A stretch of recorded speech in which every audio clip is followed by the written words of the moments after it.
Confirmation complete right there. So I'm here with Brad Olsen. Brad is writing this amazing book. It's already written, and it's going to be coming out here in December, and it's pre-sale right now on Amazon. I highly recommend you read this book. We can't wait. We're so excited about the information and intel that Brad has put together, and Brad's been doing this over a decade since I met him, so diligently.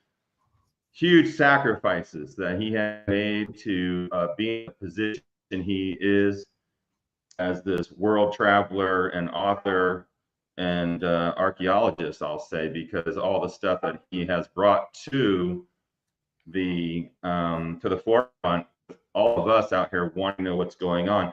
There's lots of things too that, in Cosmic Disclosure on Gaia TV, don't forget, #1 show, Emery Smith, Cosmic Disclosure, Gaia TV. Cameron will put the link down here. If you don't know what that is, catch up on it, because I've been talking about Antarctica for a decade now, and everything I said back then has come true. And what's great about Brad is it's great confirmation to hear him and his adventures and all his hard, diligent work, being vigilant for the truth and putting it together. And I want to, Brad, thank you for coming on here for this little sizzler. The big show is going to be on Saturday. So Saturday, sign up at emerysmith.co. Cameron will put it in the link here. But yeah, Brad, thanks so much for coming on for a little bit here. Hey, you bet, Emery. I'm looking forward to Saturday because I'm going to be showing never before seen documents, maps, and diving instructions for the U-boats during World War II. This is just amazing stuff. It came out of Russia right at the end of the Cold War. You could go into Moscow with a suitcase full of hard currency in the early 1990s.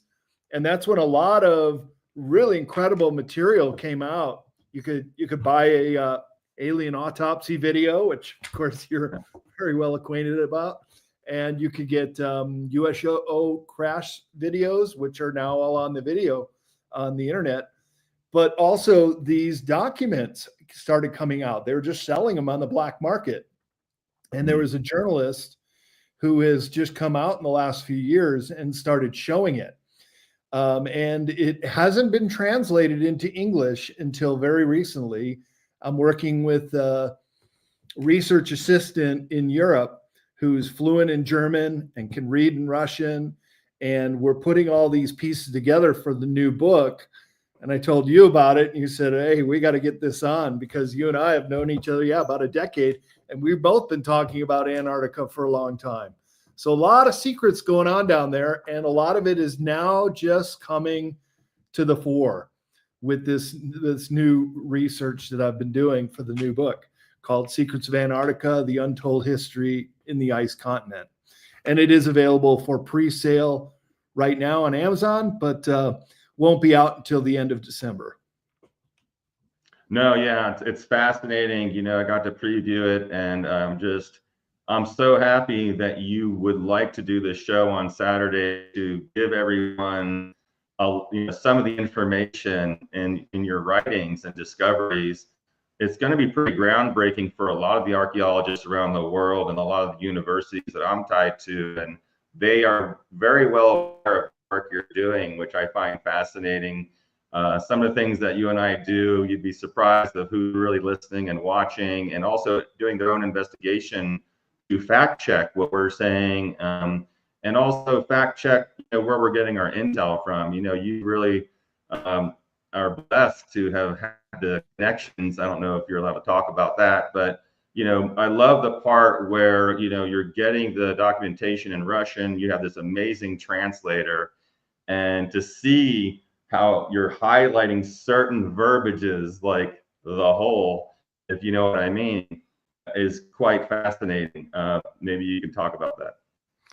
Yeah, indeed. We found multiple data points for a giant hole in the ice not too far from the South Pole. And this is very, very important because this is where Admiral Byrd was the first aviator to fly over the South Pole. in the late 1920s. And then he went back again during Operation High Jump. And that's in his diary, describes descending into the hole and going into this fantastic world he discovered, writing about it in his diary, which came out after his death. Because in Operation High Jump, he was still a Navy man. He was the commander of this fleet that was down there right after World War II. I mean, they couldn't have gotten down there sooner, Right. in the very first Antarctic winter, to confront the Nazis, who they found through their own intel, and also the British were spying on them throughout World War II, called Operation Tamerlane. And they knew that they were setting up factories, a science city, colonies, and moving down not hundreds, but thousands of Germans, and also Ukrainian women, and also from the Balkan nations, which were sympathetic to the German cause. So they're basically creating a huge scene down there. And so Operation High Jump was tasked with not only confronting the bases, base 211, but also to try to come back with a disc. And maybe that they did. We'll talk about that on Saturday.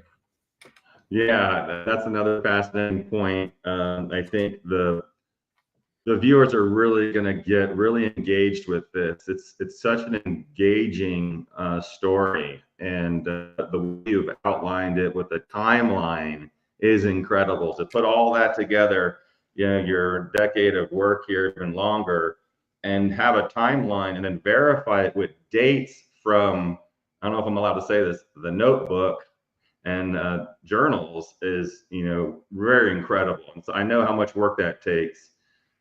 We were talking, the other night, and there were some awesome correlations with, some things that I knew about that, did you know about, this hole with this, where they sent down the people to look at, without getting into it. And, you had a lot more information, and, definitely I hand it off to you. You're the expert with this. And, there's a lot of other, people out there and authors are trying to figure this out. And I think this is going to give a lot of closure to a lot of people with Agartha, Shambhala, and, these other inner, not so much inner core Earth, but how would say not so much, inner Earth, the core of the Earth, but we call it inner. How would you say that? Because it's basically a level, under the ice sheets, under Earth. Yeah.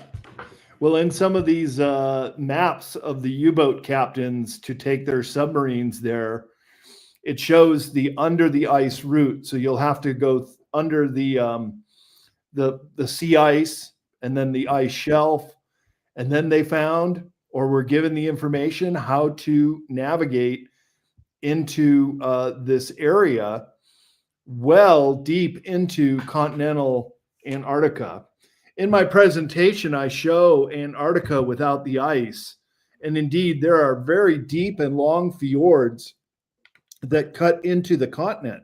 So if you know where you're going, you can get almost to the South Pole. That's what's so fascinating, because we've charted where the U-boat instructions say to go. And Germans as well as I do, they're very exact.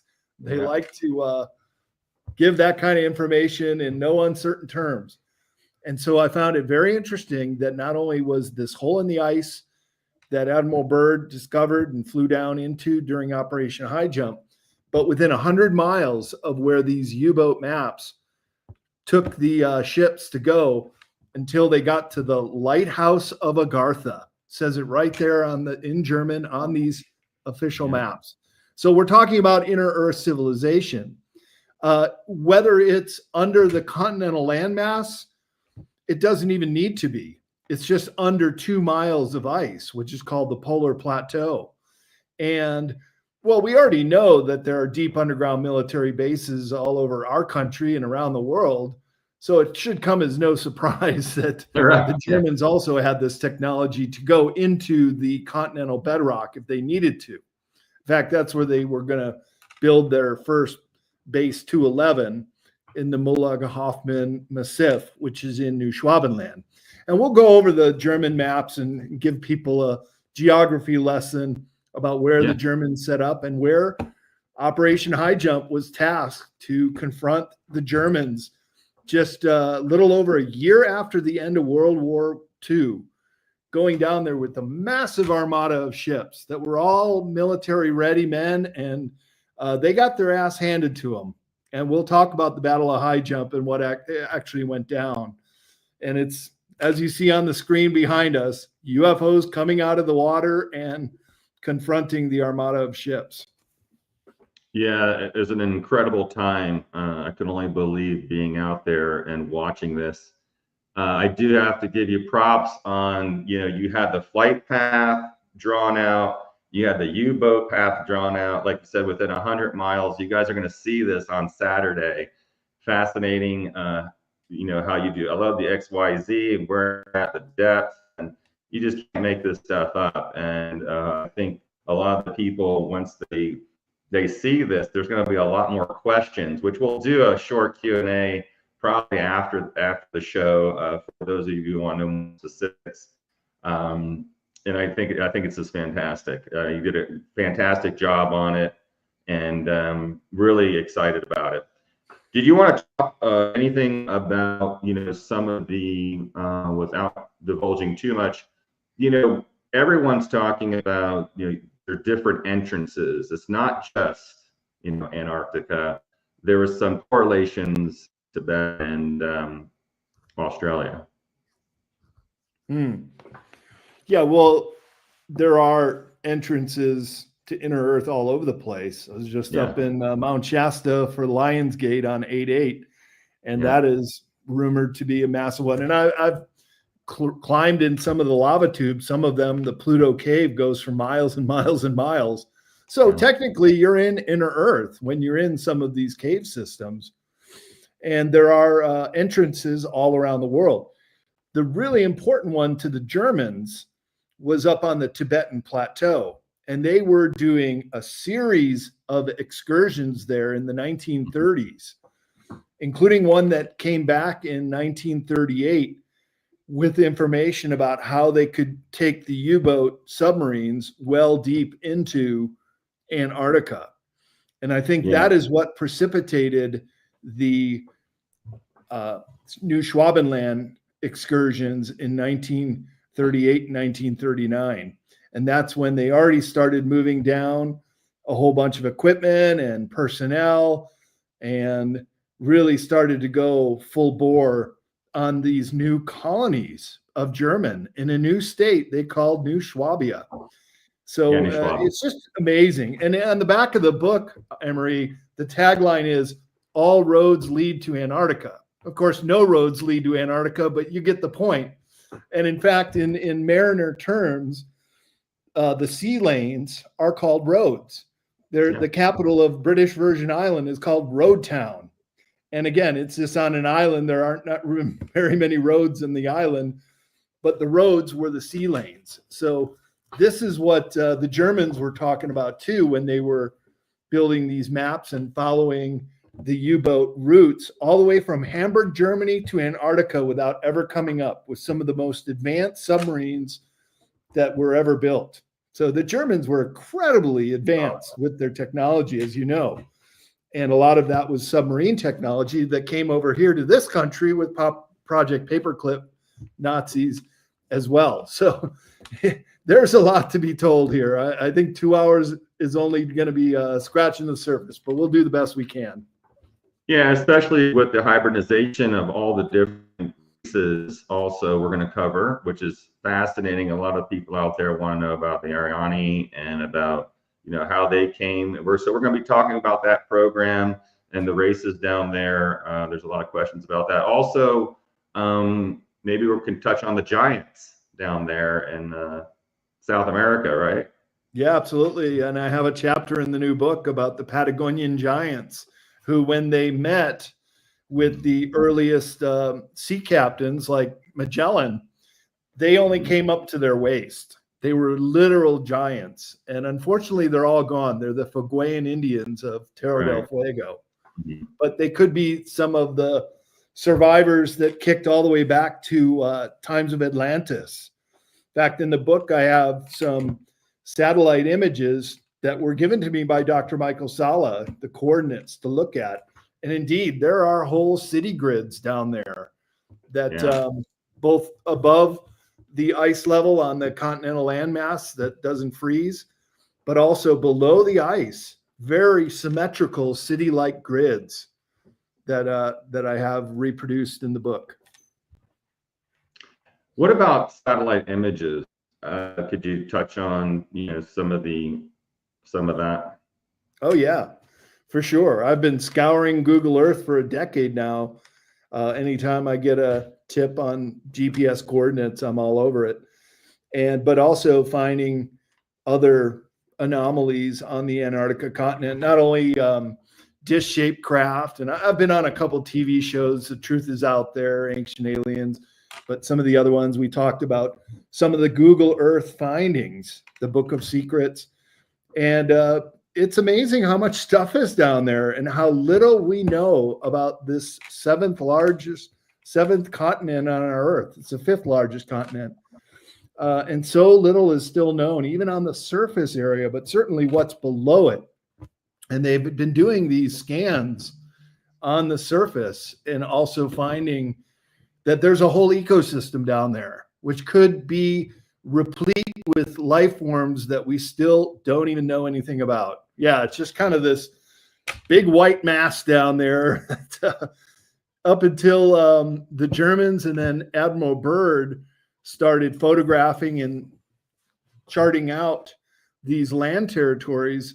It was still terra incognita up to 100 years ago. It's just fascinating how little we know about Antarctica still to this day. Right, I agree. I think one of the other fascinating things of the discoveries out there were, of course, the freshwater lakes. Yep. This is something we're going to touch on too, guys, is the freshwater lakes. Yeah, how is that? How is that possible? We're going to go over that too. And that's going to be, that's a show in itself sometimes. This couple hours we're going to spend, on Saturday with you guys intimately. There's going to be a lot of questions for that, and there might have to be a part two, but we'll think about that as the time goes by. But we are going to try to touch on some of the highlights of Brad Olsen's book and also answer some questions at the end there. So Brad, anything else you want to share with everybody? I just want to hop on here and get everyone hooked up for this. This is an amazing event. It's going to go down in history. Never heard before information from myself and Brad Olsen about the secrets of Antarctica. And there's no better team here out there to tell you what's really going on in the past and, of course, where it's going for the future. Well, usually I would save this information for the release of the book, but when Emery Smith comes calling, you got to say yes. So I'm happy to share it here. And of course, people can pre-order the book and it's all going to come out there too. But really, really important information about inner Earth civilizations, about the Nazis having basically the maps to get down there, which we'll show, and the diving instructions, how to do it, and their advanced technology in submarines. And we're going to go all things Antarctica on Saturday. So hope you guys will join us. It's going to be a great show. Thank you, Brad. And thank you, Cameron. And thank you, everyone who's watching this. Show your support. Come on, emerysmith.co. Click the link below and watch this amazing event live stream. You're only going to see it once. If you can't make it, you can still purchase it and watch it later.